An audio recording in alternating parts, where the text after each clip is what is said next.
Bonjour à tous, bienvenue dans cette nouvelle vidéo. Aujourd'hui, on va s'attaquer à un plastron. Ça faisait longtemps que j'en avais pas fait et franchement, ça me manquait énormément.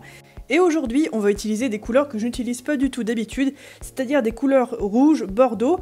On a aussi du rose pearl. Alors le rose, c'est un peu de rose mélangé avec beaucoup de blanc, lui aussi pearl, pour garder le côté pailleté. Et on va aussi prendre une plaque de doré ainsi qu'une plaque très fine de noir.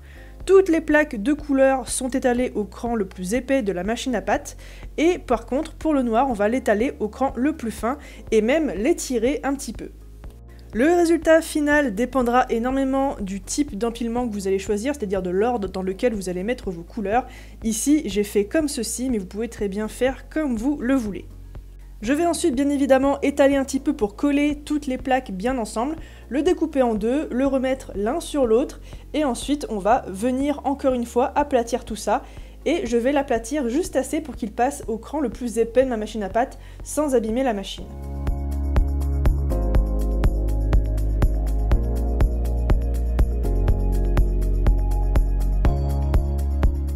Lorsque c'est fait, je vais venir découper cette plaque en deux puisqu'il y en avait un petit peu trop pour la taille de ma plaque de texture. Je vais la réserver pour plus tard puisque vous allez voir que je vais utiliser deux textures différentes pour ce collier. Sur le premier, je vais utiliser la plaque de texture fleur de vie et sur le second, j'utiliserai la plaque avec le motif un petit peu inversé. Mes plaques s'utilisent comme toutes les autres plaques de texture, il suffit d'appuyer. Moi je le fais toujours avec le bout de mon rouleau comme pour toutes mes autres plaques de texture et je vais venir aussi un petit peu rouler par-dessus en appuyant correctement.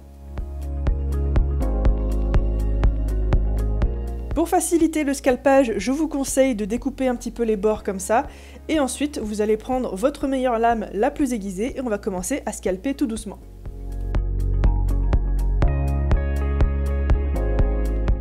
Comme vous pouvez le voir sur le haut de l'écran, ça donne de très jolis scalps, des petites pétales mais aussi, si on va un petit peu plus profondément, des fleurs complètes que vous pouvez très bien garder pour mettre sur une autre plaque et faire par exemple des boucles d'oreilles.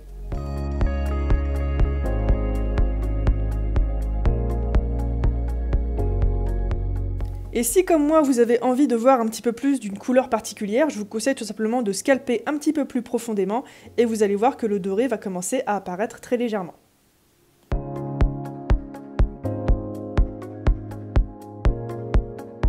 Et voilà ce que ça nous donne au final. J'aime vraiment beaucoup ce motif, il y a plein de petits détails, on les verra encore mieux après le résinage de la pièce. Je vous montre évidemment tout ça à la fin de la vidéo. À gauche, la plaque qu'on a utilisée en premier et à droite, celle qu'on va utiliser maintenant. Je l'aime aussi beaucoup parce que vous allez voir que ça va vraiment super bien rendre. J'ai aussi retourné la plaque de pâte, comme vous voyez on commence ici sur la face noire au lieu de commencer sur la face rouge de tout à l'heure et vous allez voir que du coup ça va forcément inverser un petit peu les couleurs. Je vous laisse aussi admirer les superbes scalps que ça donne.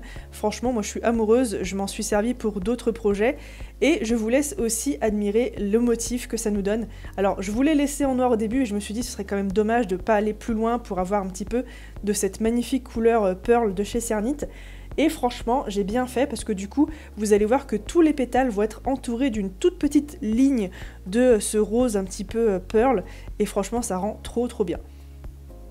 Alors dites-moi laquelle du coup de ces deux plaques vous préférez, moi clairement c'est la seconde.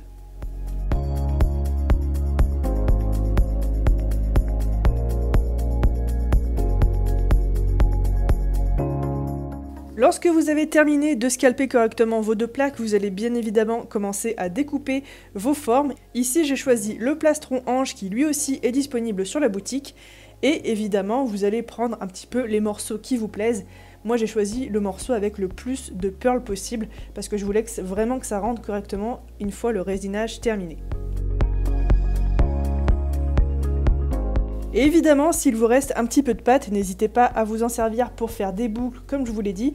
Idem, s'il vous reste un petit peu de scalp, mettez-les sur un petit morceau de pâte scrap et vous verrez que ce sera nickel pour faire d'autres bijoux. Évidemment, comme c'est un plastron, j'aime bien qu'il ait ce côté un petit peu arrondi, pas trop non plus, c'est pour ça que je préfère faire tout cuire sur un bol. Évidemment, tout ce qui est boucle d'oreille devra cuire un petit peu plus à plat. Après cuisson, on laisse refroidir correctement sur le bol pour que ça prenne la bonne forme et ensuite on va venir faire notre première semelle. Alors je dis semelle mais en vrai c'est pas vraiment une semelle, c'est plus une espèce de parure qu'on va mettre tout autour de notre pièce. Je prends une des couleurs que j'avais mis dans mon bloc de départ, donc ici c'est la couleur dorée. Je vais ensuite découper comme ça environ 2-3 mm autour de ma pièce. Alors évidemment c'est pas facile, on n'a pas forcément le compas dans l'œil, mais je vous conseille tout simplement de rester un petit peu concentré et d'observer correctement votre pièce pour que ça rentre correctement. Ensuite, je vais tout simplement la texturer avec un petit peu de mousse ou avec tout ce que vous avez sous la main. Je mets un peu de Fimo liquide pour que ça colle et je remets le tout à cuire lorsque j'ai bien fini tous mes bords et que je suis satisfaite du résultat. Lorsque toutes mes pièces sont cuites et refroidies, on va pouvoir passer à l'étape un petit peu délicate, mais vous verrez que c'est pas compliqué du tout. J'ai pris cette petite chaîne dans ma boîte d'après, c'était une petite chaîne avec le fermoir et tout ce qui allait avec. J'ai coupé le fermoir pour avoir juste les petits maillons jolis, un petit peu dorés et brillants. Je vais appliquer un petit peu de Fimo liquide, comme vous le voyez, à la commissure en fait entre la plaque dorée et ma pièce principale. Et ensuite, je vais appliquer tout simplement ma petite chaîne dorée par-dessus, passer un coup de pistolet à chaleur et laisser un petit peu chauffer et cuire la pâte polymère liquide pour que la chaîne colle correctement. C'est la seule méthode que j'ai trouvée d'assez acceptable pour coller cette chaîne. Il y en a peut-être d'autres, je ne sais pas. Dans tous les cas, la colle forte n'était pas vraiment une option parce que pour moi la colle forte risquait plus d'abîmer ma pièce qu'autre chose. Du coup j'ai préféré y aller doucement avec un petit peu de Fimo liquide et je trouve que le résultat rend vachement bien. De plus, lorsqu'il y a très peu de Fimo liquide comme ici, ça cuit relativement vite, environ peut-être 3-4 minutes avec le pistolet à chaleur. Faites juste attention à ne pas vous brûler les doigts et évidemment à ne pas brûler votre pièce, n'approchez pas le bout de votre pistolet à chaleur trop près. Alors c'est une erreur que j'avais faite sur d'autres pièces, donc voilà, je vous préviens.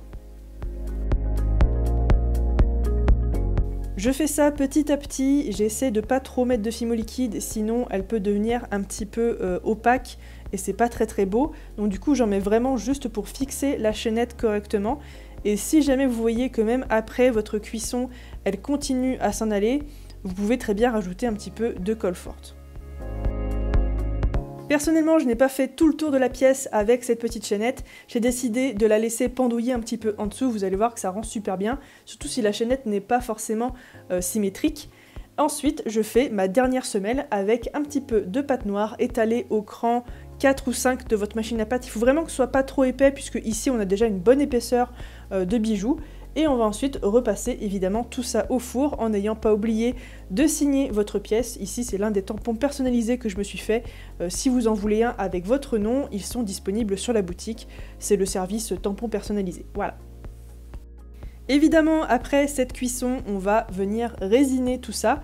Je vous conseille une couche de résine assez fine, surtout pour la première couche. Si ce sont des pièces un petit peu bombées, la résine peut couler, etc. Donc on fait attention, on met d'abord des petites couches.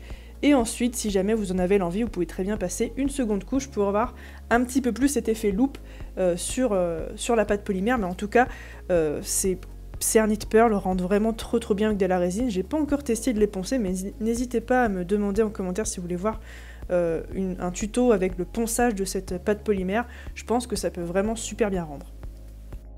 Pour le montage sans métal, je vous conseille le lien que je vous ai mis en barre d'infos, c'est le tuto couture vers lequel je vous renvoie à chaque fois, tout simplement parce que c'est à chaque fois un petit peu la même chose. C'est un montage qui vous permet de ne pas avoir de métal dans votre montage, c'est-à-dire pas d'anneau d'onction, pas de fermoir métallique, juste du bouton, de la polymère, un petit peu de fil en coton ciré, et voilà. Et voilà le résultat. Évidemment, j'ai mis aussi les petites boucles d'oreilles qui vont avec. Il sera disponible sur la boutique, je pense, n'hésitez pas à aller y faire un tour. Dans tous les cas, la plaque de texture y est et regardez-moi ces détails que ça nous fait. Moi, franchement, je suis en love. J'adore cette plaque, je crois que c'est ma préférée. Évidemment, n'hésitez pas à vous abonner à la chaîne, à liker, partager, commenter, etc. pour me dire laquelle de ces deux plaques vous préférez. Et sur ce, moi je vous retrouve la semaine prochaine pour un autre tuto. Ciao!